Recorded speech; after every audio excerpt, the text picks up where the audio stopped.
ദൈവത്തിന്റെ മഹാകരുണയാലും കൃപയാലും ജീവനുള്ളവരുടെ ദേശത്ത് ശേഷിച്ചിരുന്ന് വീണ്ടും കർത്താവിന്റെ കൃപകളെ വർണ്ണിപ്പാൻ, കർത്താവിനെ മഹത്വപ്പെടുത്തുവാൻ, അവന്റെ വിലയേറിയ വചനം വിചിന്തനം ചെയ്യുവാനായിട്ട് കർത്താവ് നൽകിയ അവസരത്തിനായിട്ട് സ്തോത്രം ചെയ്യുന്നു. യൂദയുടെ ലേഖനത്തിലെ ഉള്ള ചില പ്രായോഗിക പാഠങ്ങൾ നമ്മൾ ചിന്തിച്ചുകൊണ്ടിരിക്കുകയാണ്. നമുക്കറിയാം, ഒരു പോർക്കളത്തിന്റെ ചിത്രമാണ് ഈ ലേഖനം നമുക്ക് നൽകുന്നത്. ആദ്യത്തെ 2 വാക്യങ്ങൾ നമുക്കറിയാം, പോർക്കളത്തിൽ തീർച്ചയായിട്ടും സൈന്യം ഉണ്ടായിരിക്കും. അപ്പൊ ആ സൈന്യത്തിന്റെ പ്രത്യേകത ആണ് നമുക്ക് കാണാൻ സാധിക്കുക. പിന്നെ 3-ാമത്തെ വാക്യത്തിൽ ആ സൈന്യത്തിന് ഒരു ടാർഗറ്റ് ഉണ്ടായിരിക്കും, ഒരു ദൗത്യം ഉണ്ടായിരിക്കും. ആ ദൗത്യത്തെ കുറിച്ചാണ് നമ്മൾ ചിന്തിച്ചത്. 4-ാമത്തെ വാക്യത്തിൽ നമുക്കറിയാം, പോർക്കളത്തിൽ സൈന്യമുണ്ട്, അവർക്ക് ദൗത്യമുണ്ട്, അതോടൊപ്പം തന്നെ എതിരാളിയുണ്ട്. ആ എതിരാളിയുടെ പൊതുവായ പ്രത്യേകതയാണ് നമുക്ക് കാണാനായിട്ട് സാധിക്കുന്നത്. തുടർന്ന് നാം കഴിഞ്ഞ ആഴ്ച ചിന്തിച്ചത്, ആ പൊതുവായ പ്രത്യേകതകൾക്ക് പൊതുവായ 3 ദൃഷ്ടാന്തങ്ങൾ തിരുവെഴുത്തുകളിൽ നിന്ന്, പഴയ നിയമത്തിൽ നിന്നുള്ളത് നാം ഓർക്കാനായിട്ട് ഇടയായിട്ട് തീരും. അപ്പൊ നമ്മൾ മാത്രമല്ല, ഇനി നാം ചിന്തിക്കാനായിട്ട് ഇന്ന് പോകുന്നത് സ്പെസിഫിക് ആയിട്ടുള്ള ഈ എതിരാളിയുടെ അല്ലെങ്കിൽ ശത്രു സൈന്യത്തിന്റെ, അല്ലെങ്കിൽ ലളിതമായ ഭാഷയിൽ പറഞ്ഞ ദുരുപദേഷ്ടാക്കളുടെ പ്രത്യേകത സ്പെസിഫിക് ആയിട്ട്, അതിന് സ്പെസിഫിക് ആയിട്ട് 3 ദൃഷ്ടാന്തങ്ങളും പ്രകൃതിയിൽ നിന്ന് 5 താരതമ്യങ്ങളുമാണ് നമുക്ക് കാണാൻ സാധിക്കുന്നത്. അതിൽ ആദ്യത്തെ ഭാഗമാണ് ഇന്ന് ചിന്തിക്കാനായിട്ട് ആഗ്രഹിക്കുന്നത്. തുടർന്ന് നമുക്കറിയാം, അവർക്ക് വരുന്ന ശിക്ഷാവിധി പറയുന്നു, പിന്നെ സൈന്യത്തിന്റെ സ്ട്രാറ്റജി പറയുന്നു. ഒടുവിൽ സർവ്വസൈന്യാധിപനെ മഹത്വപ്പെടുത്തിയിട്ടാണ് ഈ ലേഖനം അവസാനിക്കുന്നത്. എന്നാൽ നമ്മൾ ഇത് ചിന്തിക്കുന്നത്, ഞാൻ പറഞ്ഞു, നമ്മൾ ദൈവവചനം ധ്യാനിക്കുമ്പോൾ ഈ ഭാഗത്ത് നമുക്ക് കാണാനായിട്ട് സാധിക്കുന്നു, 3-ാമത്തെ വാക്യത്തിൽ തന്നെ വിശ്വാസത്തിന് വേണ്ടി ഒരിക്കലായിട്ട് വരമേൽപ്പിച്ചിരിക്കുന്ന വിശ്വാസത്തിന് വേണ്ടി പോരാടുന്നു. അപ്പോൾ വിശ്വാസത്തിന് വേണ്ടി പോരാടുക എന്നുള്ളതാണ് പ്രധാനപ്പെട്ട ഒരു തീമായിട്ട് നമുക്ക് കാണാൻ സാധിക്കുക. അതുപോലെ തന്നെ പിന്നെ നമുക്ക് ഇതിൽ കാണാൻ സാധിക്കുന്നത് ആ ദുരുപദേഷ്ടാക്കന്മാരുടെ പ്രത്യേകതകൾ. അവരൊക്കെ അവിശ്വസ്തരാണ്. അപ്പൊ ആ രീതിയിലാണ് ഞാനിത് ചിന്തിച്ചപ്പോൾ മനസ്സിലാക്കിയത്. വിശ്വാസം എന്ന് പറയുമ്പോൾ സത്യവിശ്വാസം ആണ് നമുക്കുള്ളത്. അപ്പോൾ സത്യവിശ്വാസത്തിന് വേണ്ടി, അല്ലെങ്കിൽ യഥാർത്ഥ വിശ്വാസം മുറുകെ പിടിച്ച് അവിശ്വസ്തരായ ആളുകളെ കുറിച്ചാണ് കൂടുതൽ ഈ ഭാഗത്ത് പറയുന്നത്. എന്നാൽ വിശ്വസ്തരായിരിക്കണം. അങ്ങനെ വിശ്വസ്തരായവർ ആദ്യത്തെ 2 വാക്യങ്ങളിൽ നമ്മൾ ചിന്തിച്ചത് സുരക്ഷിതരാണെന്നുള്ളതാണ്. സുരക്ഷിതരാണ്. അതിന്റെ കാരണങ്ങൾ നമ്മൾ വിശദമായിട്ട് അതിൽ നിന്നും തിരുവെഴുത്തിന്റെ ഇതര വേദഭാഗങ്ങൾ കോർത്തിണക്കി അത് മനസ്സിലാക്കാനായിട്ട് നമ്മൾ ശ്രമിച്ചു. 2ാമത് നമ്മൾ ചിന്തിച്ചത് അനുസരണമുള്ളവരാണ് എന്നുള്ളതാണ്. ഈ വിശ്വസ്തരായവർ, സത്യവിശ്വാസം മുറുകെ പിടിച്ച് വിശ്വസ്തരായവരുടെ മറ്റൊരു പ്രത്യേകത അനുസരണമുള്ളവരാണ്. 3-ാം വാക്യത്തിൽ നാം കണ്ടത് ദൈവാത്മാവിന്റെ പ്രേരണയ്ക്ക് കീഴ്പ്പെടുന്ന യൂദയാണ്. അതുപോലെ തന്നെ 4-ാം വാക്യത്തിൽ അനുസരണമില്ലാത്തവരുടെ ഒരു ചിത്രമാണ് നമുക്ക് കാണാൻ സാധിക്കുന്നത്. അപ്പോൾ നമുക്കറിയാം, വിശ്വസ്തരായവർ അനുസരണമുള്ളവരാണ്. എന്തുകൊണ്ട് അനുസരണമുള്ളവരാകണം? 3-4 വാക്യങ്ങളിൽ നിന്ന് ചില പാഠങ്ങൾ അതിനോടുള്ള ബന്ധത്തിൽ നമ്മൾ പഠിച്ചു. തുടർന്ന് നമ്മൾ പഠിച്ചത് 5 മുതൽ 7 വരെയുള്ള വാക്യങ്ങളിൽ നിന്ന് യൂദ ചില കാര്യങ്ങൾ ഓർപ്പിച്ചുണർത്തുകയാണ്. അപ്പൊ ലളിതമായ ഭാഷാന്തരത്തിൽ ഓർപ്പിച്ചു അത് മറക്കരുത് എന്നിങ്ങനെ 3 ക്രിയാപദങ്ങൾ ഈ 3 വാക്യങ്ങളിൽ ഉള്ളത് കൊണ്ട് നമ്മൾ ഓർക്കുന്നവരാണ്. എന്താണ് ഓർക്കേണ്ടത് അല്ലെങ്കിൽ ഓർക്കുന്നത് എന്നുള്ളത് നമ്മൾ കഴിഞ്ഞ ആഴ്ച ഓർക്കാനിടയായിട്ട് തീർന്നു. 5-ാം വാക്യത്തിന്റെ അടിസ്ഥാനത്തിൽ അത് ഇസ്രായേൽ മക്കളെ കുറിച്ചുള്ള ഒരു പ്രയാണത്തെ കുറിച്ചാണ് പറയുന്നത്. അപ്പൊ നമുക്കറിയാം, അവർക്ക് പ്രധാനമായിട്ട് വന്നത് ആ മത്സരമൊക്കെ വരാനുള്ള അടിസ്ഥാന കാരണം അവരുടെ അവിശ്വാസമായിരുന്നു. അതുപോലെ തന്നെ 6-ാമത്തെ വാക്യത്തിൽ ദൂതന്മാർക്ക് വന്ന വീഴ്ചയെ കുറിച്ചുള്ള കാര്യമാണ് പറയുന്നത്. അപ്പോ അഹങ്കാരത്തിന്റെ അല്ലെങ്കിൽ നിഗളത്തിന്റെ, അതിൽ നിന്ന് വന്ന മത്സരത്തിന്റെ അപകടത്തെ കുറിച്ചാണ്. ഒടുവിലായിട്ട് സോദോം ഗോമോറയുടെ കാര്യം നമ്മൾ വേഗത്തിലൊന്ന് ഓർത്തു. അത് അധാർമികതയുടെ അല്ലെങ്കിൽ അശുദ്ധിയുടെ അപകടത്തെ കുറിച്ചാണ്. ഇങ്ങനെയാണ് നമ്മൾ ഇതുവരെ ചിന്തിക്കാൻ ഇടയായിട്ട് തീരും. ഇനി ഒരു പ്രധാനപ്പെട്ട ഔട്ട്ലൈൻ കൂടിയേ ഉള്ളൂ. അതോടുകൂടെ ഈ ലേഖനം ഞാൻ പഠിച്ചത് ധ്യാനാത്മകമായ രീതിയിൽ ചിന്തിച്ചത് അവസാനിക്കുകയാണ്. അത് മറ്റൊന്നുമല്ല, അതാണ് നമ്മൾ ഇന്ന് ആരംഭിക്കാനായിട്ട് പോകുന്നത്. തിരിച്ചറിയുന്നവരാണ് എന്നുള്ളതാണ്. തിരിച്ചറിയുന്നവരാണ്.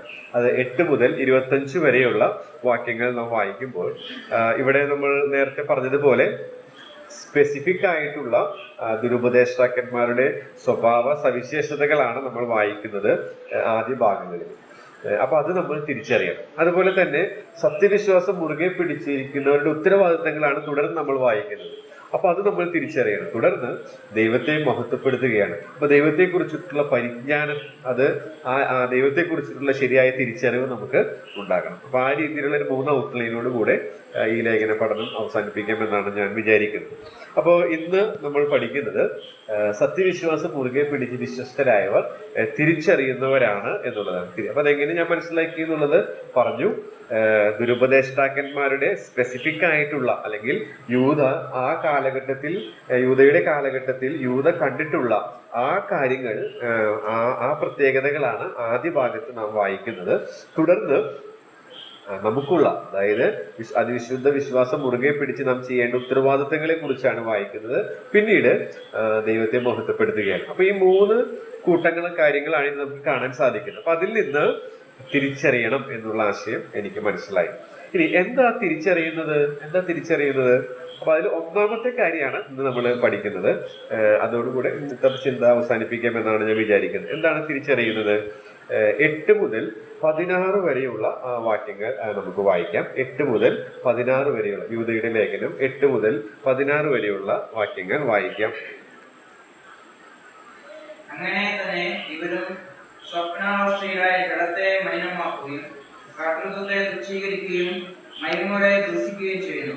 എന്നാൽ പ്രധാന ദൂതനായ മീഖായേൽ മോശെയുടെ ശരീരത്തെ കുറിച്ച് പിശാചിനോട് തർക്കിച്ച് വാദിക്കുമ്പോൾ ഒരു ദൂഷണവിധി ഉച്ചരിപ്പാൻ തുനിയാതെ കർത്താവ് നിന്നെ ഭക്ഷിക്കട്ടെ എന്ന് പറഞ്ഞതേ ഉള്ളൂ. ഇവരോ തങ്ങൾ അറിയാത്തതോ എല്ലാം ദുഷിക്കുന്നു. ബുദ്ധിയില്ലാത്ത മൃഗങ്ങളെ പോലെ സ്വാഭാവികമായി ഗ്രഹിക്കുന്നവയാൽ ഒക്കെയും തങ്ങളെ തന്നെ വഷളാക്കുന്നു. ഓക്കെ, ഇന്ന് ഇത്ര ഭാഗമാണ് ചിന്തിക്കാനായിട്ട് ആഗ്രഹിക്കുന്നത്. തുടർന്ന് ഇതിന്റെ തുടർച്ചയായിട്ട് പിന്നീട് ചിന്തിക്കാം എന്ന് വിചാരിക്കുന്നു. അപ്പോ എന്താ തിരിച്ചറിയുന്നത്? ഈ വാക്യങ്ങൾ വായിക്കുമ്പോൾ ഒരു കാര്യം നമുക്ക് മനസ്സിലാക്കാനായിട്ട് സാധിക്കും. തെറ്റായ ഉപദേശത്തിന്റെ അപകടമാണ്. അപ്പൊ ഇവിടെ പ്രത്യേകിച്ച് ഉപദേശമൊന്നും നമ്മൾ വായിച്ചപ്പോൾ കാണാൻ സാധിച്ചില്ലല്ലോ. നമുക്കറിയാം, തെറ്റായ ഉപദേശങ്ങളാണ് തെറ്റായ ജീവിത ശൈലിയിലേക്ക് നയിക്കുന്നത്. അപ്പൊ അങ്ങനെയെങ്കിൽ നമ്മളിപ്പോ വായിച്ചത് സ്വപ്നാവസ്ഥയിലായി, ജഡത്തെ മലിനമാക്കി, കർത്തൃത്വത്തെ തുച്ഛീകരിച്ചു, മഹിമകളെ ദുഷിച്ചു. അതുപോലെ തന്നെ 10ാം വാക്യത്തിൽ അറിയാത്തതെല്ലാം ദുഷിക്കുക, ബുദ്ധിയില്ലാത്ത മൃഗങ്ങളെ പോലെ തങ്ങളത്. അപ്പൊ ഇതൊക്കെ ഒരു തെറ്റായ ജീവിത ശൈലിയുടെ ചിത്രമാണ് നമ്മുടെ മനസ്സിലേക്ക് കൊണ്ടുവരുന്നത്. അപ്പൊ എന്തുകൊണ്ടാണ് ഈ ദുരുപദേഷ്ടാക്കൾ തെറ്റായ ജീവിത ശൈലി പുലർത്തുന്നവരാകുന്നത്? കാരണം അവർ വിശ്വസിച്ചിരിക്കുന്നത് തെറ്റായ ചിന്താഗതികളാണ്, തെറ്റായ ഉപദേശങ്ങളാണ്. അപ്പോ നാം മനസ്സിലാക്കുന്നത് എന്താ തിരിച്ചറിയേണ്ടത്? തെറ്റായ ഉപദേശത്തിന്റെ അപകടം നാം തിരിച്ചറിയണം. 8 മുതൽ 16 വരെയുള്ള വാക്യങ്ങളിൽ അതാണുള്ളത്. എന്നാൽ ഇപ്പൊ നമ്മൾ വായിച്ചു കേട്ട ഭാഗങ്ങളിൽ നിന്നുള്ള ചിന്തകളാണ് ഇന്ന് പറയാനായിട്ട് ഞാൻ ശ്രമിക്കുന്നത്. ഇനി എന്താണ് ഈ തെറ്റായ ഉപദേശത്തിന്റെ അപകടം? അപ്പോൾ ദൈവവചനം വായിച്ചപ്പോൾ ഞാൻ ഇങ്ങനെ ഒരു തലക്കെട്ടാണ് അതിന് കൊടുത്തത്. അതിന് കാരണം 8ാം വാക്യത്തിൽ കാണുന്ന സ്വപ്നാവസ്ഥയിലായി എന്ന പ്രയോഗവും 16ാം വാക്യത്തിൽ കാണുന്ന സ്വന്തം മോഹങ്ങളെ അനുസരിച്ച് നടക്കുന്നു എന്നുള്ള പ്രയോഗത്തിന്റെ അടിസ്ഥാനത്തിലാണ് എന്താണ് ഇതിന്റെ അപകടം എന്നുള്ളത് ചിന്തിക്കാനിടയായിട്ട് തീരുന്നത്. അത് എത്രയാണ്? കാഴ്ചയാൽ നടക്കുന്നു എന്നുള്ളതാണ്. കാഴ്ചയാൽ നടക്കുന്നു. അപ്പൊ തെറ്റായ ഉപദേശത്തിന്റെ അപകടം എന്താണെന്ന് ചോദിച്ചാൽ, അവർ കാഴ്ചയാൽ നടക്കുന്നവരാണ്. വചനത്തിന്റെ ഭാഷയിൽ നാം വചനത്തെ വചനം കൊണ്ട് തന്നെ മനസ്സിലാക്കാൻ ശ്രമിക്കുന്നു. അപ്പൊ അതിന്റെ മറുവശം, ശരിയായ ഉപദേഷ്ടാക്കന്മാർ വിശ്വാസത്താൽ ജീവിക്കുന്നവരായിരിക്കും. എന്നാൽ തെറ്റായ ഉപദേശം അനുസരിച്ച് നടക്കുന്നവർ അവർ കാഴ്ചയാൽ നടക്കുകയാണ്. അപ്പൊ എന്താ ഈ കാഴ്ചയാൽ നടക്കുക എന്ന് പറഞ്ഞതിന്റെ അർത്ഥം? ഒരു ഡെഫിനിഷൻ എനിക്ക് ഇഷ്ടപ്പെട്ടു. ഒരുപാട് ആശയങ്ങൾ ഉണ്ടായിരിക്കും. എന്നാൽ നമ്മൾ പഠിക്കുമ്പോൾ നമ്മുടെ ജീവിതത്തുമായി തട്ടിച്ചു നോക്കിയിട്ടല്ലേ അതിന് ഇൻട്രസ്റ്റ് ഉള്ള രീതിയിൽ, അല്ലെങ്കിൽ നമ്മുടെ കുറവുകൾ മനസ്സിലാക്കുന്ന രീതിയിലാണല്ലോ നമ്മൾ ദൈവത്തിന്റെ ആത്മാവ് നമ്മെ നടത്തുക. അപ്പൊ കാഴ്ചയാൽ ജീവിക്കുക എന്നുള്ളത് ഞാൻ മനസ്സിലാക്കിയ ഒരു നിർവചനം ഇങ്ങനെയാണ്: നമ്മുടെ ഇന്ദ്രിയങ്ങൾക്കനുസൃതമായി ജീവിക്കുക. നമ്മുടെ ഇന്ദ്രിയങ്ങൾക്കനുസൃതമായി ജീവിക്കുക എന്നുള്ളതാണ് കാഴ്ചയാൽ ജീവിക്കുക എന്നുള്ളത് കൊണ്ട് ലളിതമായിട്ട് അർത്ഥമാക്കുന്നത്. അത് ഒരു കോട്ട് എടുത്ത് ഞാൻ കടമെടുത്തിട്ടുള്ളതാണ്. ഇനി അപ്പോൾ അത് വിശദീകരിക്കുകയാണെങ്കിൽ, കണ്ണുകൊണ്ട് കാണുന്നത് പോലെ, ചെവി കൊണ്ട് കേൾക്കുന്നത് പോലെ, അതുപോലെ തന്നെ വികാരങ്ങൾ പറയുന്നത് പോലെ ഒരു നിയന്ത്രണവുമില്ലാതെ ജീവിക്കുന്ന ഒരു അവസ്ഥ. അപ്പോ ഈ തെറ്റായ ഉപദേശത്തിന്റെ അപകടം, ഈ തെറ്റായ ജീവിത ശൈലിയുടെ ലക്ഷണങ്ങൾ നമ്മൾ 8 മുതൽ 16 വരെ വായിക്കുമ്പോൾ അതിൽ നിന്ന് നമുക്ക് മനസ്സിലാക്കാനായിട്ട് സാധിക്കും, ഇവരെല്ലാം ഇന്ദ്രിയങ്ങൾക്കനുസൃതമായി അവരുടെ ആഗ്രഹങ്ങളുടെ, അവരുടെ തെറ്റായ ലക്ഷ്യങ്ങളുടെ പൂർത്തീകരണത്തിനായി ജീവിക്കുന്നവരാണ്.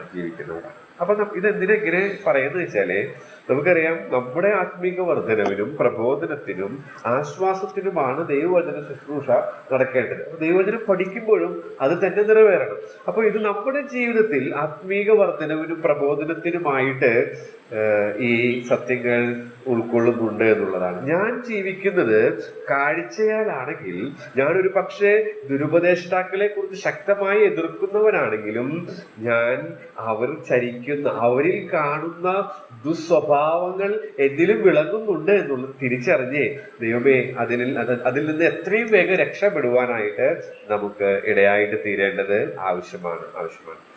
ഇനി നമുക്കറിയാം കാഴ്ചയാൽ ജീവിക്കുക. അപ്പൊ 2 കൊരിന്ത്യർ 5:7 അത് വായിക്കുന്നത്. ഇപ്പൊ ഞാൻ ദൈവവചനം ധ്യാനിച്ചപ്പോൾ ഈ ഭാഗത്തിലേക്ക് വന്നൊരു ചെറിയ കാഴ്ചയും കൂടെ പറഞ്ഞ് നമുക്ക് മുന്നോട്ട് പോകാമെന്ന് വിചാരിക്കുന്നു. അപ്പൊ കാഴ്ചയാൽ ജീവിക്കുക എന്ന് പറയുമ്പോൾ ഇന്ദ്രിയങ്ങൾക്ക് അനുസൃതമായി യാതൊരു നിയന്ത്രണവുമില്ലാതെ വികാരങ്ങൾ പറയുന്നത് പോലെ, നമ്മൾ എഫേസ്യ ലേഖനത്തിൽ വായിക്കുന്ന പോലെ ജഡത്തിനും മനോവികാരങ്ങൾക്ക് ഇഷ്ടമായത് ചെയ്തുകൊണ്ട് ജീവിക്കുക. അപ്പോ അതിന്റെ മറുവശം, നമ്മെ കുറിച്ച് ആഗ്രഹിക്കുന്നത് അങ്ങനെ ജീവിക്കാനല്ല, വിശ്വാസത്തോടെ ജീവിക്കാൻ, വിശ്വാസത്താൽ ജീവിക്കാനാണ്. അപ്പോ അതെങ്ങനെ സാധിക്കുക? നമുക്കറിയാം, നിങ്ങൾ റോമാലേഖനം പഠിച്ച് ബ്രേക്ക് ചെയ്തിരിക്കുകയാണല്ലോ. അപ്പൊ അതിന് 10-ാം അധ്യായത്തിൽ പറയുന്നുണ്ട്, നമുക്ക് വിശ്വാസം വരുന്നത് കേൾവിയാലാണ്, അത് ക്രിസ്തുവിന്റെ വചനത്താലാണ്. അപ്പോ ഞാനത് ധ്യാനിച്ചപ്പോൾ, അപ്പൊ എങ്ങനെ എനിക്ക് വിശ്വാസം വരിക? വിശ്വാസത്താൽ ജീവിക്കണമെങ്കിൽ, കാഴ്ചയാൽ ജീവിക്കരുത്, വിശ്വാസത്താൽ ജീവിക്കണമെങ്കിൽ കേൾക്കണം. എന്താ കേൾക്കേണ്ടത്? ക്രിസ്തുവിന്റെ വചനം. അപ്പോ അതെങ്ങനെയാ? അപ്പൊ തിരുവഴുത്തിൽ ദിവസം തോറും നമ്മൾ ഇരിക്കുക, തിരുവഴുത്തിൽ നിന്ന് ക്രിസ്തുവിന്റെ വചനം നാം ശരിയായ രീതിയിൽ കേൾക്കുക, അങ്ങനെ കേൾക്കണമെന്നുള്ള ആർത്തിയോടെ വചനം വായിക്കുക.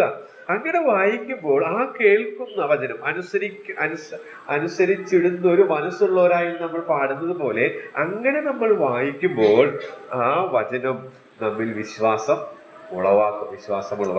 അങ്ങനെ ആ കേൾവി നമ്മിൽ വിശ്വാസം ഉളവാക്കുവാനിടെ ആ വിശ്വാസത്താലായിരിക്കണം നാം ജീവിക്കേണ്ടത്. അത് മനസ്സിലാക്കാനായിട്ട് നമുക്കറിയാം, ഇപ്പോൾ രക്ഷയുടെ ഭദ്രതയെക്കുറിച്ച് ഉറപ്പില്ലാത്തവരായിട്ടാണ് നമ്മൾ ഇരിക്കുന്നതെങ്കിൽ നമ്മൾ തിരുവെഴുത്തുകൾ ഒരു ദിവസം വായിക്കുമ്പോൾ യോഹന്നാന്റെ സുവിശേഷം 6-ാം അധ്യായത്തിന്റെ 38-ാം വാക്യത്തിലേക്ക് എത്തും. അപ്പൊ അവിടെ പറയുകയാണ്, എൻ്റെ അടുക്കൽ വരുന്നവന് ഞാൻ ഒരു നാളും. അപ്പോൾ ദൈവവചനം, കർത്താവേ നിന്റെ ആത്മാവിനെ കീഴ്പ്പെട്ടിരിക്കാൻ ഞാൻ സന്നദ്ധനാണ്, നീ പറയുന്ന അനുസരിക്കാൻ ഞാൻ സന്നദ്ധനാണ് എന്നുള്ള ചിന്തയിൽ നമ്മിലുള്ള നീക്കേണ്ടതൊക്കെ നീക്കി നാം ശുദ്ധ ഹൃദയത്തോടെ ഓരോ ദിവസവും ദൈവസന്നിധിയിൽ ഇരിക്കുമ്പോൾ, അപ്പോൾ രക്ഷയെക്കുറിച്ച് ഉറപ്പില്ലാത്തൊരു വ്യക്തിയാണ് ഞാൻ. അങ്ങനെ മുന്നോട്ട് പോകുന്ന ആളാണെങ്കിലും രക്ഷയെക്കുറിച്ച് ഉറപ്പില്ല. അപ്പോഴാണ് ഈ വചനം വായിച്ചത്. അപ്പോ വചനം വായിച്ചപ്പോൾ ആ വചനം കേട്ടു. അപ്പോൾ അത് കേട്ടപ്പോൾ എൻ്റെ അടുക്കൽ വരുന്നവന് തള്ളിക്കളയില്ല. അപ്പൊ ഞാൻ ഒരിക്കലും അവന്റെ അടുക്കൽ വന്നവനാണ്, തള്ളിക്കളയുകയില്ല. അപ്പൊ ആ ക്രിസ്തുവിന്റെ വചനം എന്നിൽ വിശ്വാസമായിട്ട് മാറി. പിന്നെ എനിക്ക് രക്ഷയെ കുറിച്ച് ഒരു സംശയമില്ല, ഞാൻ രക്ഷിക്കപ്പെട്ടിരിക്കുന്നു എന്നുള്ള ഉറപ്പും നിശ്ചയവും എനിക്ക് വന്നു. അപ്പോ ഇങ്ങനെ പ്രായോഗികമായി തിരുവെഴുത്തുകളാൽ നാം നടത്തപ്പെടണം. അപ്പൊ ക്രിസ്തുവിന്റെ വചനം അങ്ങനെ കേൾക്കുവാനായിട്ടിടയാണ്. അങ്ങനെ കേൾക്കുമ്പോഴാണ്, അഥവാ വായിക്കുമ്പോൾ അതിലൂടെ ദൈവത്തിന്റെ ആത്മാവിന്റെ ശബ്ദം നമ്മൾ കേൾക്കണം, അതാണ് അർത്ഥമാക്കുന്നത്.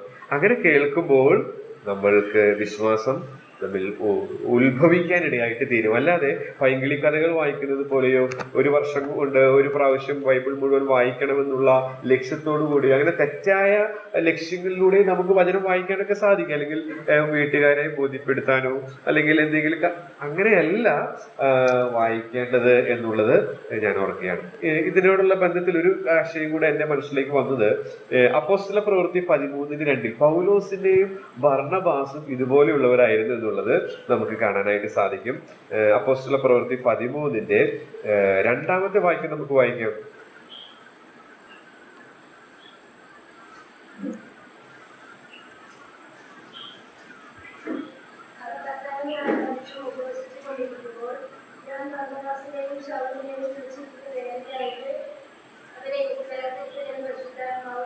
ഓക്കെ. ഇവിടെ അവിടെയുള്ള ഒരു ക്രിയാപദം നിങ്ങൾ ശ്രദ്ധിച്ചു, വിളിച്ചിരിക്കുന്ന വേലയ്ക്ക്. വിളിച്ചിരിക്കുന്ന വേലയ്ക്ക്. അപ്പൊ ആരെയാണ്? പൗലോസിനെയും ബർന്നബാസിനെയും, ഓർഡർ ബർന്നബാസിനെയും ശൗലിനെയും എന്നാണ്. അപ്പോ ബർന്നബാസിനെയും ശൗലിനെയും വിളിച്ചിരിക്കുന്ന വേലയ്ക്കായിട്ട്. അപ്പോ ആ ബർന്നബാസും ശൗലും അവരെ വിളിച്ചിരിക്കുന്ന വേല, അത് അവർ കേട്ടു, അത് അവർ വിശ്വാസമായി പരിണമിച്ചു, അത് സഭയ്ക്ക് ബോധ്യപ്പെട്ടു. ആ ഒരു ഇതാണ്. അപ്പോൾ അത് നിങ്ങൾക്ക് ചേർത്ത് ചിന്തിക്കാൻ സാധിക്കുന്നു എന്ന് ഞാൻ വിചാരിക്കുകയാണ്. ചുരുക്കി പറഞ്ഞാൽ, നാം ദിനംതോറും തിരുവെഴുത്തുകളുടെ മുമ്പാകെ ഇരുന്ന് ദൈവത്തിന്റെ ആത്മാവിന്റെ ശബ്ദം അതിലൂടെ കേൾക്കണം. എങ്കിലേ നമുക്ക് വിശ്വാസം ഉണ്ടാവും. അല്ലെങ്കിൽ നാം വിശ്വാസിയാണെന്ന് പറയും, അവിശ്വാസികളെ പോലെ. അതുപോലെ ജീവിക്കുന്ന ആളുകളുടെ പ്രത്യേകതകളാണ് ഇവിടെ നമുക്ക്. അതുകൊണ്ടാണ് കാഴ്ചയാൽ നടക്കുന്നു എന്നുള്ള ആ തിരുവെഴുത്തിലെ സത്യം ഒന്നുകൂടെ ഞാൻ നിങ്ങളുടെ ഓർമ്മയിലേക്ക് കൊണ്ടുവരുവാനായിട്ട് ഇടയായിട്ട് തീരുന്നത്. ഇവിടെ നാം വായിക്കുന്നത് സ്വപ്നാവസ്ഥയിലായി എന്നുള്ളതാണ്. സ്വപ്നാവസ്ഥയിലായി. ഇപ്പൊ കാഴ്ചയാൽ ജീവിക്കുന്ന ആളുകളാണ്. സ്വപ്നാവസ്ഥയിൽ എന്ന് വെച്ചാൽ നമുക്കറിയാം, സ്വപ്നം എന്ന് വെച്ചാൽ സുബോധത്തിൽ നമ്മൾ കാണുന്നത് ആണെന്നല്ലല്ലോ, നമ്മളൊരു യാഥാർത്ഥ്യമായിട്ടുള്ളതല്ല സ്വപ്നങ്ങൾ എന്നുള്ളത് നമുക്കറിയാം. അപ്പോ ഒരു യാഥാർത്ഥ്യ ലോകത്തിലല്ല ജീവിക്കുന്നത്. മാത്രമല്ല സ്വന്തം മോഹങ്ങൾ, നമുക്കറിയാം ഇപ്പോ സൈക്കോളജി ഒക്കെ പറയുന്നത്, നമ്മുടെ ഇൻട്രസ്റ്റ് എന്താണോ, നമ്മുടെ മോഹങ്ങൾ എന്താണോ, അതാണ് രാത്രിയിലൊക്കെ എടുക്കുമ്പോൾ നമ്മുടെ സ്വപ്നങ്ങളായിട്ട് വരണേ എന്നുള്ളതാണ്. അപ്പോ ഈ സ്വന്തം മോഹങ്ങളും സ്വപ്നാവസ്ഥയിൽ എന്നുള്ള പ്രയോഗങ്ങളാണ് ഈ കാഴ്ചയാൽ നടക്കുന്നു എന്നുള്ള ആശയത്തിലേക്ക് എന്നെ എത്തിച്ചത്. ഓക്കെ. അപ്പൊ നമ്മുടെ ജീവിതം ഇന്ദ്രിയങ്ങൾക്കനുസൃതമായി ജീവിക്കുന്നതാണ് എന്നൊന്ന് പരിശോധിക്കുവാനും ശുദ്ധീകരണം പ്രാപിക്കാനും നമുക്ക് ഇടയായിട്ട് തീരണം. കഴിഞ്ഞ ദിവസം ജോൺസൺ ചേട്ടൻ ക്ലാസ് എടുത്തപ്പോൾ ഹോളിൽ പറഞ്ഞു, പുത്രനെങ്കിലും താൻ അനുഭവിച്ച കഷ്ടങ്ങളാൽ അനുസരണം പഠിച്ച് തികഞ്ഞവനായി തന്നെ അനുസരിക്കുന്ന ഏവർക്കും നിത്യരക്ഷയുടെ കാരണമുതലേ. അപ്പൊ നിത്യമായ രക്ഷ വളരെ വ്യക്തമായിട്ട് വചനത്തിലെ നമുക്ക് കാണാം. അതൊരു യാഥാർത്ഥ്യമാണ്, അതൊരു ഫാക്റ്റാണ്. പക്ഷേ ചില ആളുകൾക്ക് അത് ഉൾക്കൊള്ളാനായിട്ട് ആ യാഥാർത്ഥ്യമായ കാര്യങ്ങളെ ഈ സ്വപ്നാവസ്ഥയിലായിരിക്കുന്ന പോലെ യാഥാർത്ഥ്യങ്ങളെ തിരിച്ചറിയുന്നില്ല. സ്വന്തം മോഹങ്ങൾക്കനുസരിച്ച് അതിനെ ട്വിസ്റ്റ് ചെയ്യുകയാണ് ചെയ്യുന്നത്. അപ്പോൾ യാഥാർത്ഥ്യങ്ങളെ യാഥാർത്ഥ്യമായിട്ട് ഉൾക്കൊള്ളാത്തവരാണ് ഈ ദുരുപദേഷ്ടാക്കന്മാർ എന്ന് പറയും. അവരാണ് കാഴ്ചയിൽ നടക്കുന്നവർ. വളരെ വ്യക്തമായ യാഥാർത്ഥ്യങ്ങൾ തിരുവഴുത്തിൽ വ്യക്തമായിട്ട് നൽകിയിരിക്കുകയും അതിനെ യഥാർത്ഥമായിട്ട് ഉൾക്കൊള്ളുവാൻ നമ്മൾ അങ്ങനെയുള്ളവരാണോ എന്നുള്ളതാണ് നമ്മൾ ഇന്ന് പരിശോധിക്കേണ്ടത്. യാഥാർത്ഥ്യമായ സത്യങ്ങളെ യാഥാർത്ഥ്യബോധത്തോടു കൂടെ ഉൾക്കൊള്ളുവാൻ സാധിക്കുന്നുണ്ടോ, അതോ കേവലം അങ്ങനെ പറയുകയും പ്രവൃത്തി മറ്റൊന്നായിരിക്കുകയുമാണോ നമ്മിലുള്ളത് എന്നുള്ളത് അത് പരിശോധിക്കേണ്ടത് ആവശ്യമാണ്. ഓക്കെ. ഇനി കാഴ്ചയാൽ ജീവിക്കുന്നതിന്റെ ലക്ഷണങ്ങൾ എന്നുള്ളതാണ് തുടർന്ന് നമ്മൾ 8, 9, 10 വാക്യങ്ങളിലൂടെ മനസ്സിലാക്കാനായിട്ട് ശ്രമിക്കുന്നത്. അതാണ് ഇന്ന് ചിന്തിക്കാനായിട്ട് ആഗ്രഹിക്കുന്നത്. കാഴ്ചയാൽ ജീവിക്കുന്നതിന്റെ ലക്ഷണങ്ങൾ. നാം കാഴ്ചയാൽ ഒരു കാര്യം ഞാൻ ഓൾറെഡി പറഞ്ഞു കഴിഞ്ഞു, അതൊരു ഇൻട്രോ എന്നുള്ള നിലയിൽ പറഞ്ഞതാണ്. കാഴ്ചയാൽ പറഞ്ഞത് മനസ്സിലായി എന്ന് ഞാൻ വിചാരിക്കുന്നു. കാഴ്ചയാൽ ജീവിക്കുന്നതിന്റെ എതിരെന്ന് പറയുന്നത് വിശ്വാസത്താൽ ജീവിക്കുക എന്നുള്ളതാണ്. അപ്രകാരം ജീവിക്കാൻ വിളിക്കപ്പെട്ടവരാണ് ഞാനും നിങ്ങൾ. വിശ്വാസത്താൽ ജീവിക്കണമെങ്കിൽ ആ വിശ്വാസം വരുന്നത് ക്രിസ്തുവിന്റെ വചനത്താലാണ്. അപ്പൊ ക്രിസ്തുവിന്റെ വചനത്താൽ വിശ്വാസം നമ്മിൽ ഉൽപ്പാദിപ്പിക്കപ്പെടണമെങ്കിൽ ദിനംതോറും ദൈവവചനത്തിന്റെ മുമ്പാകെ ഇരുന്ന് ക്രിസ്തുവിന്റെ ആത്മാവിന്റെ ശബ്ദം നമ്മൾ കേൾക്കണം. അങ്ങനെ വരുന്ന കേൾവിയാണ് നമ്മൾ വിശ്വാസം ഉൽപ്പാദിപ്പിക്കുന്നത്. അങ്ങനെ കേട്ട ഒരു ദൃഷ്ടാന്തമാണ് ബർന്നബാസിന്റെയും ശൗലിന്റെയും ഞാൻ നിങ്ങളുമായിട്ട് പങ്കുവെക്കാനിടയായിട്ട് തീർന്നു. ഒരു കാര്യം കൂടെ പറഞ്ഞിട്ട് ഇതിലേക്ക് വരാമെന്ന് വിചാരിക്കുകയാണ്. അപ്പൊ തിരിച്ച് ചിന്തിച്ച് നോക്കുക, ദിനംതോറും ദൈവവചനം വായിക്കുന്നില്ല എന്ന് വിചാരിക്കുക. എങ്ങനെ വായിക്കുന്നില്ല? പൈങ്കിളി കഥകൾ വായിക്കുന്നത് പോലെയല്ല. ഞാൻ നേരത്തെ പറഞ്ഞതുപോലെ ക്രിസ്തുവിന്റെ ആത്മാവ് അല്ലെങ്കിൽ ദൈവാത്മാവിന്റെ ശബ്ദം കേൾക്കണമെന്നുള്ള ഒരു ഉത്കടമായ ആഗ്രഹമില്ലാതെ വചനം വായിക്കാന്ന് വിചാരിക്കുക. അപ്പൊ നമ്മിലെ വിശ്വാസം ഉൽപ്പാദിപ്പിക്കപ്പെടുമോ? ഇല്ല. പേര് വിശ്വാസിയാണ്. അപ്പൊ എന്ത് സംഭവിക്കും? കാലങ്ങൾ കഴിയുന്തോറും അവനിൽ വിശ്വാസമൊന്നുമില്ല. പിന്നെ അവൻ പിന്മാറിപ്പോകാനായിട്ടിടയായി. അപ്പൊ നമ്മുടെ ജീവിതത്തിൽ പിന്മാറ്റം വരുന്നതിന്റെ പ്രധാനപ്പെട്ട കാരണം ദൈവവചനം വായിക്കുന്നില്ല എന്നുള്ളതല്ല. കുടുംബ പ്രാർത്ഥനയിൽ വായിക്കും, സഭയില് അതുപോലെ തന്നെ നമ്മൾ വ്യക്തിപരമായിട്ടൊക്കെ വായിക്കുന്നുണ്ട്. പക്ഷെ എങ്ങനെ വായിക്കണം? ശരിയായി വായിക്കണം. എങ്ങനെ ശരിയായിട്ട് വായിക്കുക? ക്രിസ്തുവിന്റെ ആത്മാവ് അല്ലെങ്കിൽ എഴുതിയ പരിശുദ്ധാത്മാവിന്റെ ശബ്ദം കേൾക്കണം എന്നുള്ള ആഗ്രഹത്തിൽ വായിക്കണം. അല്ലെങ്കിൽ ഞാനും നിങ്ങളും പിന്മാറ്റത്തിലേക്ക് പോകും, അപകടത്തിൽ വീഴും, കാഴ്ചയാൽ ജീവിക്കുന്നവരായി തീരും എന്നുള്ളത് പ്രാരംഭത്തിൽ പറഞ്ഞ് ഈ കാഴ്ചയാൽ ജീവിക്കുന്നതിന് ലക്ഷണങ്ങൾ എന്തൊക്കെയാണെന്നുള്ളത് നമുക്ക് നോക്കാം. അപ്പോ എന്റെ ഉദ്ദേശം വളരെ ലളിതമാണ്. ഇങ്ങനെയുള്ള ലക്ഷണങ്ങൾ നമ്മിലുണ്ടെങ്കിൽ നമ്മൾ നിരപ്പ് പ്രാപിക്കുക എന്നുള്ളത് മാത്രമാണ് ഞാൻ ഇതുകൊണ്ട് ഉദ്ദേശിക്കുന്നത്. 1:8 നാം വായിച്ചു, അങ്ങനെ തന്നെ ഇവരും. അപ്പൊ അങ്ങനെ തന്നെ എന്ന് പറയുമ്പോൾ അത് മുകളിലുള്ള ഭാഗവുമായി ബന്ധപ്പെട്ടതാണ്. നമുക്കറിയാം, അഹങ്കാരത്തിന്റെയും അവിശ്വാസത്തിന്റെയും അധാർമികതയുടെയും അപകടം അവർക്ക് വരുമെന്ന വ്യക്തമായ ശിക്ഷാവിധി, അതൊക്കെ ഒരു ദൃഷ്ടാന്തമായിട്ട് പറഞ്ഞ് അങ്ങനെ അഹങ്കാരത്തോടുകൂടെ, അവിശ്വാസത്തോടുകൂടെ, മത്സരത്തോടുകൂടെ, നിഗളത്തോടുകൂടെ, അശുദ്ധിയോടുകൂടെ ജീവിക്കുന്നവരാണ് ഇവര്. അവര് ചെയ്യുന്ന കാര്യങ്ങളാണ് പറയുന്നത്. ദുരുപദേശകന്മാർ, ഇവരെന്ന് പറഞ്ഞാൽ ദുരുപദേശകന്മാർ സ്വപ്നാവസ്ഥയിലായി അല്ലെങ്കിൽ യാഥാർത്ഥ്യങ്ങളെ തള്ളിക്കളഞ്ഞു സുബോധമില്ലാത്തവരായി ജഡത്തെ മലിനമാക്കും. അപ്പൊ ഒന്നാമത്തെ കാര്യം അവിടെ തന്നെ ക്രിയാപദത്തിൽ നിന്ന് തന്നെ നമുക്ക് വളരെ എളുപ്പത്തിൽ മനസ്സിലാക്കാനായിട്ട് സാധിക്കുന്നുണ്ട്. കാഴ്ചയാൽ ജീവിക്കുന്നതിന്റെ ഒരു ലക്ഷണം മലിനമാക്കുക എന്ന് പറഞ്ഞാൽ അവിടെ ജഡത്തെ മലിനമാക്കുക എന്ന് വെച്ചാൽ നമ്മുടെ ശരീരത്തെ മലിനമാക്കും. അപ്പോ അങ്ങനെ അതെന്താ അർത്ഥം? ശരീരത്തെ മലിനമാക്കുക എന്ന് വെച്ചാൽ ബാഹ്യമായ അഴുക്കുകൾ പറ്റുന്നതിനെയാണോ അവിടെ അർത്ഥമാക്കുന്നത്? അല്ല. നാം ദൈവത്തിന്റെ ആത്മാവിന്റെ ശബ്ദം കേൾക്കുമ്പോൾ നമുക്കറിയാം, അയ്യോ അതല്ല. ഇവിടെ വരുന്നപ്പോ നമ്മൾ വന്ന് വണ്ടിയിൽ ഇറങ്ങി, ചെളി ഉണ്ടായിരുന്നു, അപ്പൊ ഒരു വണ്ടി പോയി ചെളി തെറിച്ചു, അപ്പൊ അഴുക്കായി. ആ അഴുക്കല്ല ഇവിടെ പറയണത്, നമുക്ക് എല്ലാവർക്കും അറിയാം. പിന്നെ എന്ത് അഴുക്കാണ്? പാപം വരുത്തുന്ന അഴുക്ക്, പാപം എന്ന ചെളി.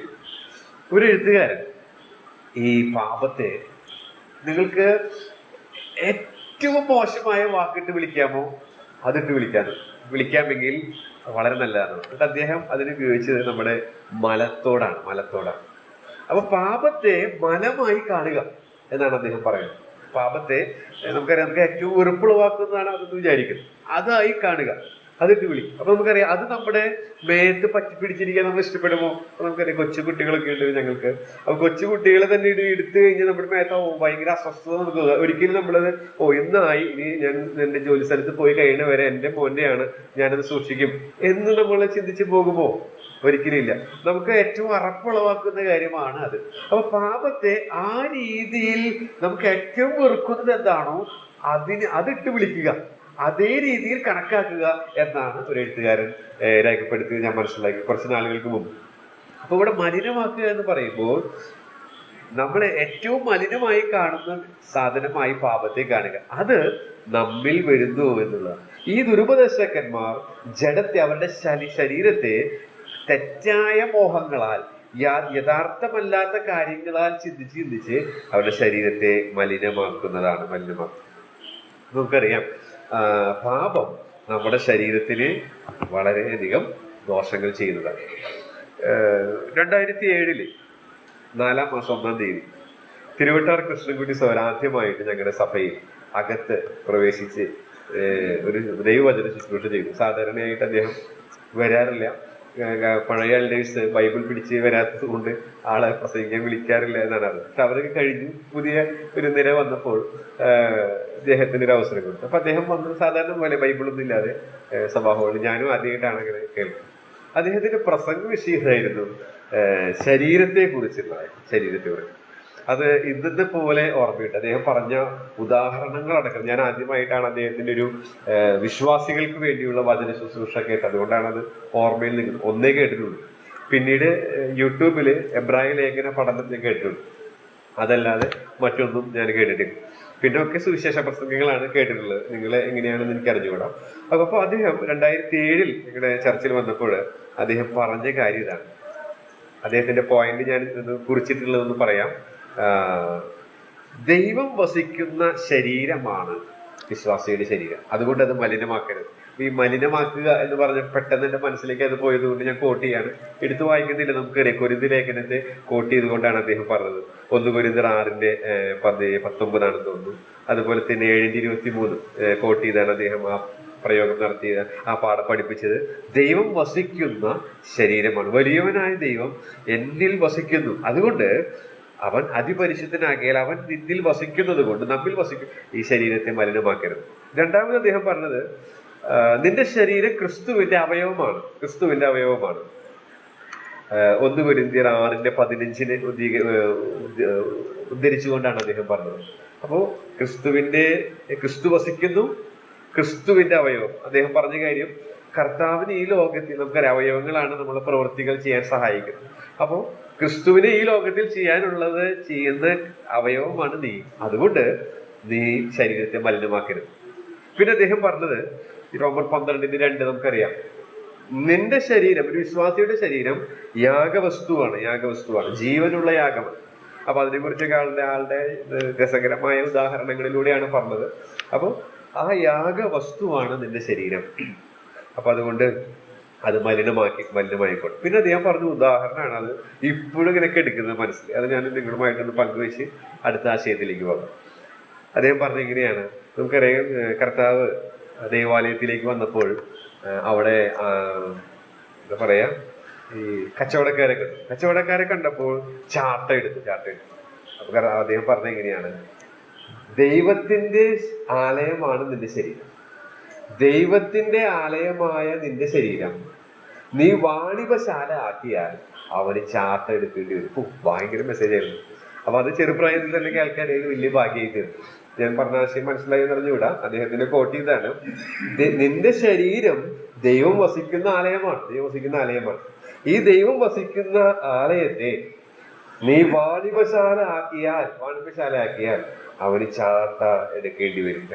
അപ്പൊ നമ്മുടെ ജീവിതത്തിൽ നമ്മുടെ ശരീരത്തെ ദൈവം വസിക്കുന്ന ആലയമായിട്ട് കാണുവാൻ, ദൈവത്തിന് പ്രവർത്തിക്കുന്ന അവയവമാണ് മനസ്സിലാക്കുവാൻ, യാഗവസ്തുവാണ്, ദിനംതോറും ക്രൂശിക്കപ്പെട്ട അനുഭവത്തിൽ ജീവിക്കേണ്ടവനാണ് എന്ന് തിരിച്ചറിയാനായിട്ട് സാധിച്ചാൽ ചാട്ടയുടെ പ്രയോഗം ഏൽക്കേണ്ടി വരില്ല. അല്ലെങ്കിൽ ദിനംതോറും ഈ ചാട്ടയുടെ പ്രയോഗം നമുക്ക് ഏൽക്കേണ്ടി വരും എന്ന് ഞാൻ പറയുകയാണ്. ഓക്കെ, അപ്പൊ ഒന്നാമത്തെ ആശയം ഞാൻ അങ്ങനെ വിടുകയാണ്, മലിനമാക്കുക എന്നുള്ളതാണ്. അപ്പൊ ഞാനും നിങ്ങളും നമ്മുടെ ശരീരത്തെ പാപം മുഖാന്തരം മലിനമാക്കുന്നുണ്ടോ? മലിനമാക്കുന്നുണ്ടെങ്കിൽ ഒരു സൊല്യൂഷൻ ഉണ്ട്. നമുക്കറിയാം ഈ ജഡത്തിൽ ജീവിക്കുമ്പോൾ നമുക്കൊക്കെ ഈ ചെളി പറ്റും, അഴുക്ക് പറ്റും. പ്രത്യേകിച്ച് നമുക്കറിയാം ഈ ഉഷ്ണമേഖല പ്രദേശങ്ങളിൽ താമസിക്കുന്ന ആളുകൾക്ക്, ഞാനിവിടെ പറഞ്ഞെന്ന് അറിഞ്ഞുകൂടാ, അവർ വിയർക്കുമ്പോൾ നമുക്കറിയാം ആ വിയർപ്പ് നമ്മൾ കഴുകി കളഞ്ഞില്ലെങ്കിൽ അത് ദുർഗന്ധമായിട്ട് അസ്വസ്ഥരായിരുന്നു. അപ്പോ ഈ പാപത്തിന്റെ ചെളി, ഈ മലിനത നമ്മിൽ പറ്റുമ്പോൾ അത് ദിനംതോറും കഴുകണം. അങ്ങനെ ദിനംതോറും നമ്മൾ കഴുകുമ്പോഴാണ് നേരത്തെ പറഞ്ഞതുപോലെ ക്രിസ്തുവിന്റെ ശബ്ദം നമുക്ക് കേൾക്കാൻ സാധിക്കുക. അപ്പൊ നമുക്ക് ചാട്ട പ്രയോഗം കിട്ടാതെ തന്നെ മുന്നോട്ട് പോകാനായിട്ട് സാധിക്കും. അപ്പോ മലിനമാക്കുക എന്നുള്ളതാണ്. അപ്പൊ നമ്മുടെ ജീവിതത്തിൽ നമ്മുടെ ശരീരത്തെ നാം മലിനമാക്കിയാണോ ജീവിക്കുന്നത്, അതോ ഇത്ര ഗൗരവമായിട്ട് ഇത് എടുക്കുന്നുണ്ടോ?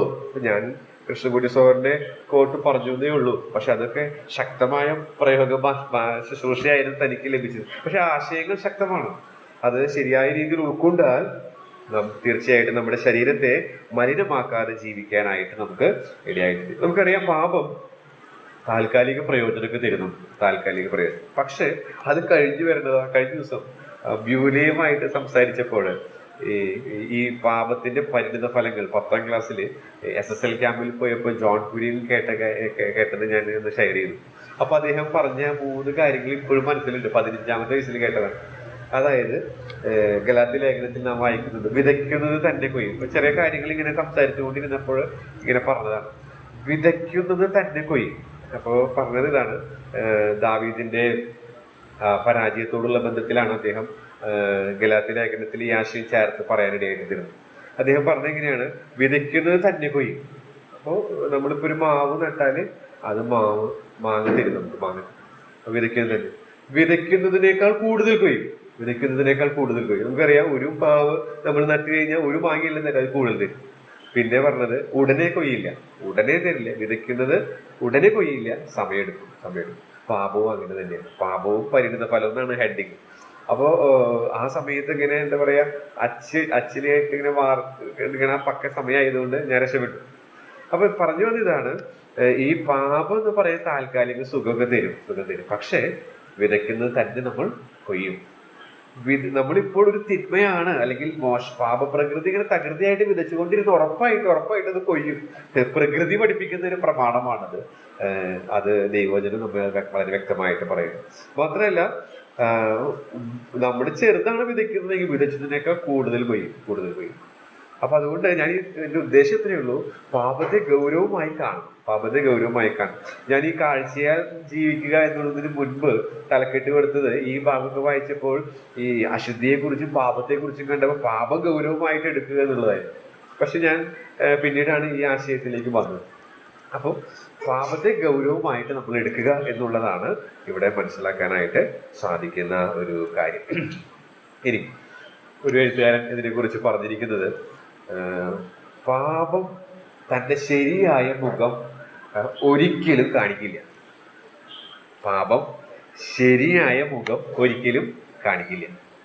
അപ്പൊ പാപം നമ്മളെ കാണിക്കുന്നത് കുറെ നല്ല അട്രാക്റ്റീവ് ആയിട്ടുള്ള, നമ്മളെ ഉൽപ്പത്തി പുസ്തകം 3 പോയാൽ തന്നെ മനസ്സിലാക്കാൻ സാധിക്കും. കാണുമ്പോൾ നല്ലതാണ്, ആ രീതിയിലുള്ള ഒരു അട്രാക്ഷൻ നമുക്ക് തരും. പക്ഷെ അതിന്റെ പിന്നിലുള്ള ചതി ഈ സ്വപ്നാവസ്ഥയുടെ പോലെ തന്നെയാണ്. ഉള്ള യാഥാർത്ഥ്യങ്ങളെ മറച്ചു വെക്കും. എന്നിട്ട് അതിന്റെ ഒരു സുഖാവസ്ഥ മാത്രം നമ്മളെ പ്രൊട്ടക്ട് ചെയ്ത് തരും.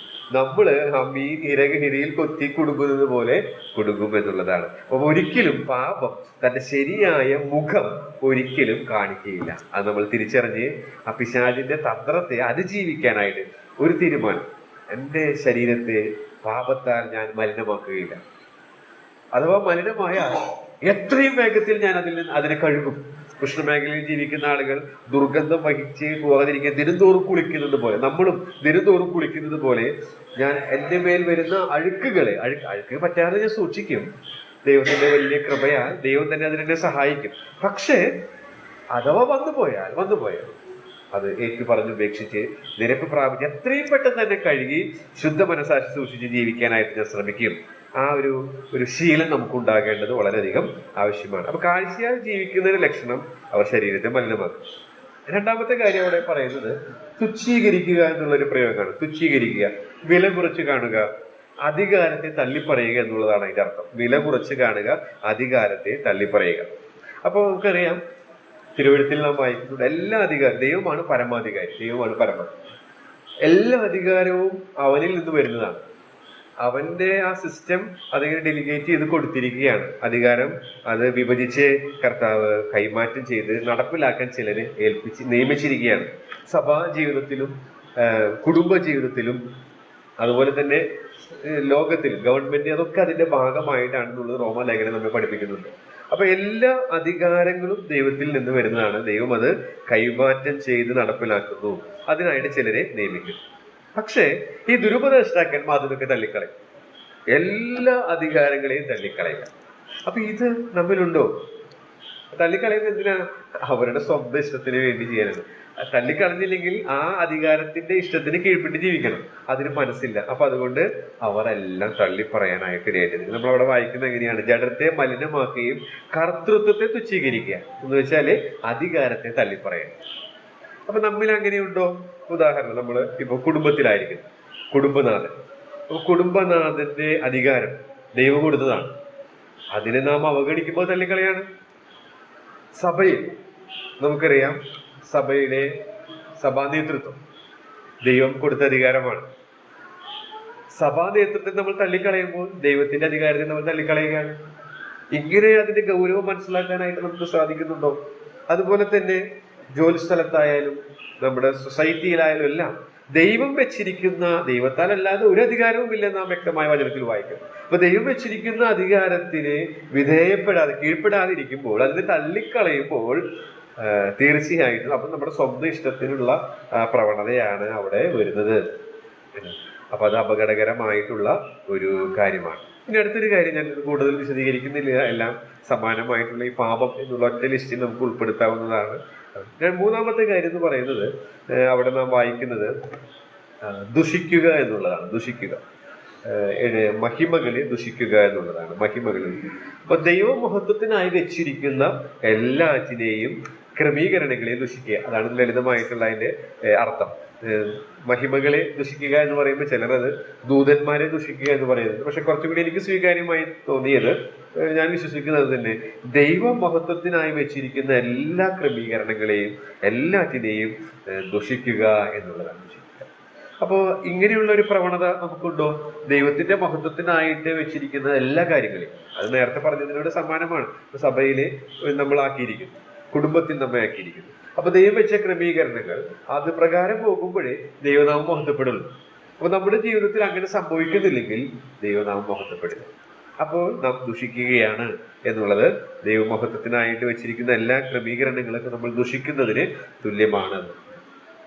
ഇനി അതിനൊരു ദൃഷ്ടാന്തമാണ് 9-ാം വാക്യത്തിൽ കാണുന്നത്. അതാണ് അടുത്ത പാഠമായിട്ട് എടുത്തിരിക്കുന്നത്, വിധേയത്വമില്ലാതിരിക്കും. 9-ാമത്തെ വാക്യത്തിൽ നാം കാണുന്നത്, ദൈവമഹത്വത്തിനായി വെച്ചിരിക്കുന്ന എല്ലാ ക്രമീകരണങ്ങളെയും സംവിധാനങ്ങളെയും ബഹുമാനിക്കുന്ന, വിധേയപ്പെടുന്ന പ്രധാന ദൂതനായ മീഖായേലിനെയാണ്. 9-ാമത്തെ വാക്യം നാം വായിക്കുന്നത് ഇങ്ങനെയാണ്: എന്നാൽ പ്രധാന ദൂതനായ മീഖായേൽ മോശയുടെ ശരീരത്തെ കുറിച്ച് പിശാചിനോട് തർക്കിച്ച് വാദിക്കുമ്പോൾ ഒരു ദൂഷണവിധി ഉച്ചരിക്കുവാൻ തുനിയാതെ കർത്താവ് നിന്നെ ഭർഷിക്കട്ടെ, ശാസിക്കട്ടെ എന്ന് പറഞ്ഞതേയുള്ളൂ.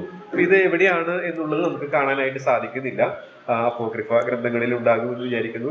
ഒരു സഭാപിതാവായ ക്ലമന്റിന്റെ ഇതിലെ ഇതൊക്കെ ഞാൻ നോക്കാനായിട്ട് ഇടയായിട്ട് തീർന്നു. പക്ഷെ ഞാൻ അതിലേക്കൊന്നും പോകുന്നില്ല. ലളിതമായിട്ട് പറഞ്ഞാൽ ഇവിടെ എന്താ പ്രധാന ദൂതനായ മീഖായേൽ ചെയ്തത്? നമുക്കറിയാം, ദാനിയേലിന്റെ പ്രവചനത്തിലും സോർ പ്രഭുവിനോടുള്ള ബന്ധത്തിലും മീഖായേലിന്റെ ശുശ്രൂഷ നാം കാണുന്നുണ്ട്. ദൈവിക അധികാരത്തിന് കീഴ്പ്പെട്ടിരിക്കുന്ന മീഖായേലിനെയാണ് നമുക്ക് ഇവിടെ കാണാൻ സാധിക്കുന്നത്. ദൈവിക അധികാരത്തിന് കീഴ്പ്പെട്ടിരിക്കുന്ന പ്രധാന ദൂതനായ മീഖായേൽ, അവൻ പിശാചിനെ പോലെ എതിർക്കുന്നില്ല. ഏറ്റവും വഷളനാണ്, ഏറ്റവും ദൈവത്തോട് എതിർത്ത് നിൽക്കുന്നവനാണ് പിശാച്. എന്നാൽ ഇവിടെ പറയുകയാണ്, മോശയുടെ ശരീരത്തെ കുറിച്ച് പിശാചിനെ വാദിക്കുമ്പോൾ പിശാചിനെ ശാസിക്കാനോ അവനോട് വഴക്കുണ്ടാക്കാനോ അവനോട് യുദ്ധം ചെയ്യാനോ ഒന്നും മീഖായേൽ തുനിയുന്നില്ല. അതെന്റെ അധികാര പരിധിയിൽ പെട്ട വിഷയമല്ല.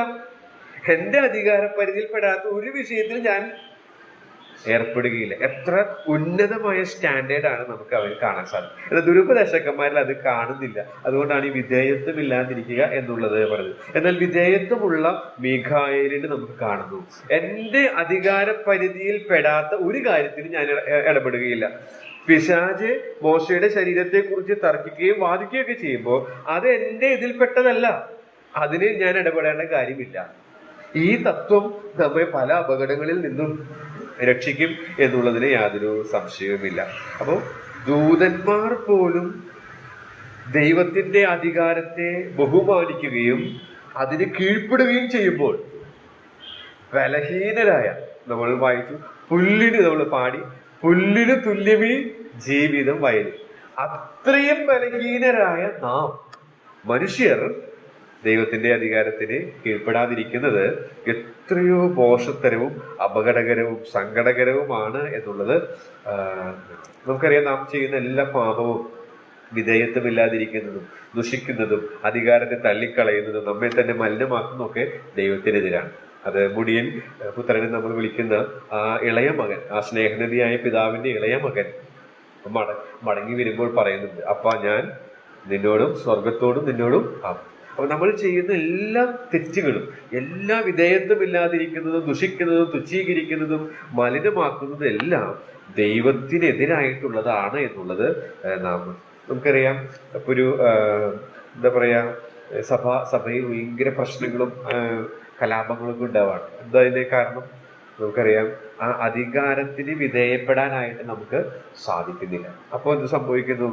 അപ്പോഴാണ് ഈ കാഴ്ചയാൽ ജീവിക്കുന്നവരാകുന്നതിന്റെ ലക്ഷണങ്ങൾ, ഒരു സഭയിൽ ഒരു പ്രശ്നങ്ങളൊക്കെ ഉണ്ടാകുമ്പോഴാണ് ഈ വ്യക്തി വിശ്വാസത്താൽ ജീവിക്കുന്നവനായിരുന്നോ അതോ കാഴ്ചയാൽ ജീവിക്കുന്നവനായിരുന്നോ എന്നുള്ളതൊക്കെ വെളിപ്പെടുന്നത്. എന്നാൽ ഈ ദൂതന്മാർ നമ്മെ പഠിപ്പിക്കുന്ന പ്രധാനപ്പെട്ട പാഠം എന്ന് പറയുന്നത്, അവർ അധികാരത്തിന് കീഴ്പ്പെട്ടിരിക്കുന്നു. തങ്ങളുടെ ഏരിയ അത് കൃത്യമായിട്ട് അവർക്ക് അറിയാമെന്നുള്ളതാണ്. തങ്ങൾ ഏൽപ്പിച്ചിരിക്കുന്ന ശുശ്രൂഷ, അതിന്റെ മഹത്വം, അതിന്റെ വലിപ്പം അതൊക്കെ കൃത്യമായിട്ട് അവർക്കറിയാം. നമുക്കറിയുന്നുണ്ടോ? പലപ്പോഴും നമ്മെ ഏൽപ്പിച്ചിരിക്കുന്ന മേഖല ഏതാണ്? നേരത്തെ ഞാൻ പറഞ്ഞു, വിളിച്ചിരിക്കുന്ന വേലയ്ക്കായിട്ട്. എല്ലാവരെയും കർത്താവിന്റെ സുവിശേഷകരായിട്ട് ദൈവം വിളിക്കുന്നില്ല. എല്ലാവരെയും മൂപ്പന്മാരായി വിളിക്കുന്നില്ല. എല്ലാവരെയും ശുശ്രൂഷകന്മാരായി വിളിക്കുന്നില്ല. പക്ഷെ എല്ലാവരെയും ഉപദേശകന്മാരായി വിളിക്കുന്നില്ല. പക്ഷെ വിളിച്ചിരിക്കുന്ന വേല മനസ്സിലാക്കുക, അത് വളരെ പ്രധാനപ്പെട്ട. അത് പല പ്രായോഗികമായ പല കാര്യങ്ങളുണ്ട്. നമുക്ക് ദൈവത്തിന്റെ ആത്മാവ് നമുക്ക് നൽകും. ഭക്തരെന്ന് നമ്മൾ വിചാരിക്കുന്നവരായിട്ട് നമുക്ക് ഷെയർ ചെയ്യാനായി, അതിലൂടെ നമുക്ക് മനസ്സിലാക്കാനായിട്ട് സാധിക്കും. അങ്ങനെ പല നിലകളിൽ. പക്ഷെ അത് തിരിച്ചറിയുന്നുണ്ടോ? തിരിച്ചറിഞ്ഞെങ്കിൽ മാത്രമേ നമ്മുടെ ആ അധികാര പരിധി, അല്ലെങ്കിൽ നമ്മുടെ ആ പരിധി നിലനിൽക്കാൻ നമുക്ക് അല്ലെങ്കിൽ ആ പരിധി വിട്ട് നാം പ്രവർത്തിക്കുന്നവരായിട്ട് തീരും എന്നുള്ളതിന് യാതൊരു സംശയവുമില്ല. അപ്പൊ പ്രധാന ദൂതനായ മീഖായേലിന്റെ മാതൃക നമുക്കിവിടെ നിന്ന് എടുക്കാനായിട്ട് സാധിക്കും. വിധേയത്വമുള്ള മാതൃക. എന്നാൽ ദുരുപദേഷ്ടക്കന്മാർ അവർ വിധേയത്വമില്ലാത്തവരാണ്. വിധേയത്വം എന്ന് വെച്ചാൽ കീഴടങ്ങുവാൻ മനസ്സില്ലാത്തവരാണ് എന്നുള്ളത് അവിടെ നിന്ന് മനസ്സിലാക്കാൻ സാധിക്കും. ഇനി ഒരു പാഠം കൂടി പറഞ്ഞാൽ നിർത്താണ്. 10-ാം വാക്യം നമുക്കൊന്ന് വായിക്കാം. യൂദ 1:10.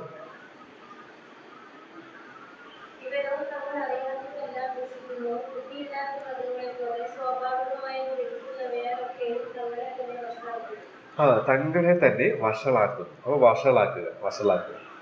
അപ്പോ ഈ കാഴ്ചയാൽ ജീവിക്കുന്നതിന്റെ ലക്ഷണങ്ങളാണ് ഞാൻ പറയാൻ ശ്രമിക്കുന്നത്. അവർ ശരീരത്തെ മലിനമാക്കും, അധികാരങ്ങളെ തള്ളിക്കളയും, അതുപോലെ തന്നെ ദൈവമഹത്വത്തിനായി വെച്ചിരിക്കുന്ന എല്ലാ സംവിധാനങ്ങളെയും അവർ ദുഷിക്കും, പുച്ഛിക്കും. അതുപോലെ തന്നെ ഒരു വിധേയത്വം, ഒരു സബ്മിസീവ് മൈൻഡ് അവർക്ക് ഉണ്ടായിരിക്കില്ല. കീഴടങ്ങുക എന്നുള്ളൊരു പ്രമാണം അവരുടെ ജീവിതത്തിൽ അവർ പാലിക്കുകയില്ല. ഇനി അവർ തങ്ങളെ തന്നെ വഷളാക്കും. ഇനി എങ്ങനെയാ വഷളാക്കുക? അതും ചിന്തനീയമായ കാര്യമാണ്. അവിടെ നമ്മൾ വായിച്ചത് ഇങ്ങനെയാണ്: ഇവരോ തങ്ങൾ അറിയാത്തത് എല്ലാം ദുഷിക്കുന്നു. ഈ അറിയാത്തത് എന്നുള്ളതിന്റെ മൂലാർത്ഥം വിശ്വാസത്താൽ അറിയാൻ സാധിക്കാത്തത്. വിശ്വാസത്താൽ എന്ന് വെച്ചാൽ നമുക്കറിയാം, ഇപ്പോ നമ്മുടെ ആത്മീക സത്യങ്ങളൊക്കെ. എൻ്റെ അമ്മയുടെ ചേച്ചിയുടെ മകൻ റജി എന്നാണ് പേരാണ്. അപ്പൊ ആള് വച്ചോട് ഉയർച്ചയാണ്. ആൾക്ക് ദൈവത്തിൽ ഇതിലൊന്നും വിശ്വാസമില്ല. ചിലപ്പോ പച്ചത്തെറിയൊക്കെ പറയും. നമ്മൾ ഈ കാര്യങ്ങളൊക്കെ ഒന്ന് ഷെയർ ചെയ്യാൻ ശ്രമിച്ചാൽ മൊത്തം തെറിയൊക്കെ ആള് പറയും. അപ്പോ ആള് പറയണത് നീ കണ്ടിട്ടുണ്ടോ? ആ കാലത്തിൽ അവർക്ക് തോന്നി എഴുതി വെച്ചു, അത് ശരിയാണ്. എന്ത് പറഞ്ഞാലും ആള് സമ്മതിക്കില്ല. ആൾക്ക് 6-ാം ക്ലാസ്സിൽ പഠിപ്പുള്ളൂ. അപ്പൊ യൂട്യൂബിൽ ഇതൊക്കെ കാണുന്ന കാര്യമില്ല. മൈത്രേയൻ അങ്ങനെയൊക്കെയുള്ള ആൾക്കാരുടെ ഈ എന്താ പറയാ, അങ്ങനെയുള്ള ടോക്കുകളും കണ്ടിട്ടാണെന്ന് അറിഞ്ഞുകൂടാ. ചില തത്വങ്ങളൊക്കെ ആള് ചിലപ്പോഴൊക്കെ സംസാരിക്കുമ്പോൾ പറയും. അപ്പൊ ഇവിടുത്തെ അറിവ് എന്ന് പറയുന്നത്, ഇപ്പൊ നമുക്കറിയാം, ലബോറട്ടറിയിൽ പരീക്ഷണ നിരീക്ഷണങ്ങളിലൂടെയുള്ള അറിവിനെ കുറിച്ചല്ല പറയുന്നത്, വിശ്വാസത്താൽ അറിയുന്ന കാര്യത്തെ കുറിച്ചാണ് ഈ അറിവ് പറയുന്നത്. അപ്പൊ ഇവരുടെ പ്രത്യേകത എന്താ? ഇവരോ തങ്ങൾ അറിയാത്തതെല്ലാം ദുഷിക്കുന്നു. വിശ്വാസത്താൽ അറിഞ്ഞനുഭവിക്കാൻ കഴിയാത്തതിനൊക്കെ ഇവര് ദുഷിക്കും. ദുരുപദേശകന്മാർ ദുഷിക്കും. മാത്രമല്ല, ബുദ്ധിയില്ലാത്ത മൃഗങ്ങളെ പോലെ സ്വാഭാവികമായി ഗ്രഹിക്കും. സ്വാഭാവികമായി ഗ്രഹിക്കുക എന്നുള്ള പദം അത് കണ്ടും കേട്ടും പരീക്ഷിച്ചും നിരീക്ഷിച്ചും മനസ്സിലാക്കാനുള്ളത് മാത്രം അവര് ഉൾക്കൊള്ളും എന്നുള്ളതാണ്. അപ്പൊ ലോകത്തിലുള്ള മനുഷ്യർ 2 അറിവുള്ളവരായിട്ട് നമുക്ക് കാണാനായിട്ട് സാധിക്കും. ഒന്ന്, അവർ വിശ്വാസത്താൽ അറിയും. എന്നാൽ മറ്റൊരുവർ കണ്ടും കേട്ടും മറ്റുള്ള കാര്യങ്ങളൊക്കെ അവരെ വിശ്വസിക്കും. നമ്മളെങ്ങനെയുള്ള ആളുകളാണ്?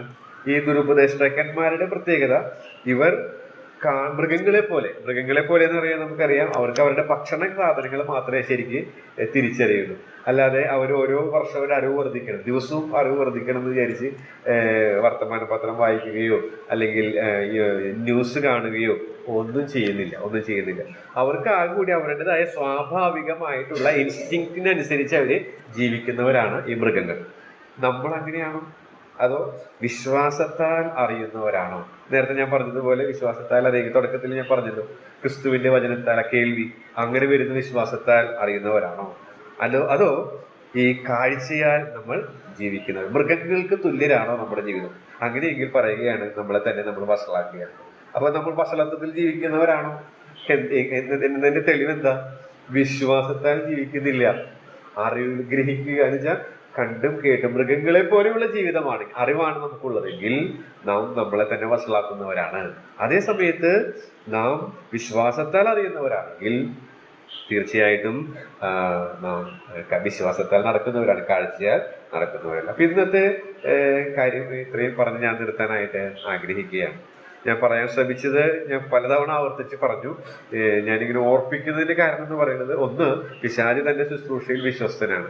നമുക്കറിയാം ഈ സത്യങ്ങൾ ഇത് പുതിയ കാര്യങ്ങളൊന്നുമല്ല, ഇതൊക്കെ നമ്മൾ ചെറുപ്രായം തൊട്ട് തന്നെ കേൾക്കുന്ന കാര്യങ്ങളാണ്. എന്നാൽ എത്ര കേട്ടാലും വീണ്ടും വീണ്ടും ദൈവവചനം പഠിപ്പിക്കുമ്പോൾ നാം ഈ സത്യങ്ങൾ ഓർപ്പിച്ചുകൊണ്ടേയിരിക്കണമെന്നാണ് ഞാൻ വിശ്വസിക്കുന്നത്. പറഞ്ഞ കാര്യങ്ങളാണെങ്കിലും വീണ്ടും വീണ്ടും പറയണം. കാരണം ഒന്നാമത് നമ്മുടെ തലമുറകൾ മാറും.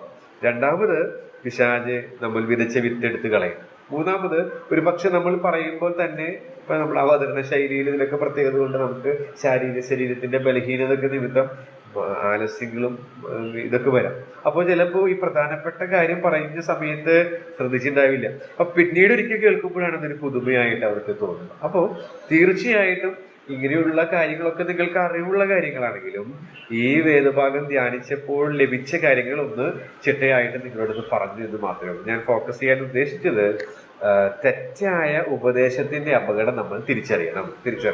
എന്താ തെറ്റായ ഉപദേശത്തിന്റെ അപകടം? കാഴ്ചയാൽ നടക്കുന്നു എന്നുള്ളതാണ്. കാഴ്ച നമ്മൾ എങ്ങനെ നടക്കേണ്ടത്? വിശ്വാസത്താലാണ് നമ്മൾ നടക്കേണ്ടത്. എങ്ങനെ വിശ്വാസത്താൽ നടക്കുക? ക്രിസ്തുവിന്റെ വചനത്തിന്റെ കേൾവി മുഖാന്തരമാണ്. എങ്കിൽ മാത്രമേ നമുക്കത് സാധിക്കുകയുള്ളൂ. അല്ലെങ്കിൽ നമ്മുടെ ശരീരത്തെ നമ്മൾ മലിനമാക്കും, നമ്മൾ അധികാരത്തെ തള്ളിപ്പറയും, നമ്മൾ ദൈവമഹത്വത്തിനായി വെച്ച സംവിധാനങ്ങളൊക്കെ ദുഷിക്കും. ഇത് നമുക്ക് കീഴടങ്ങുവാൻ മനസ്സുണ്ടാവുകയില്ല. മാത്രമല്ല മൃഗങ്ങൾക്ക് തുല്യരായി നാം നമ്മളെ തന്നെ വഷളാക്കും. വരും ദിവസങ്ങളിൽ ഇപ്രകാരം ജീവിക്കാതെ വിശ്വാസത്താൽ ജീവിക്കുവാനായിട്ട് ദൈവത്തിന്റെ ആത്മാവ് വചനം പറഞ്ഞതിനെയും കേട്ട നിങ്ങളെയും സഹായിക്കുമാറാണ്.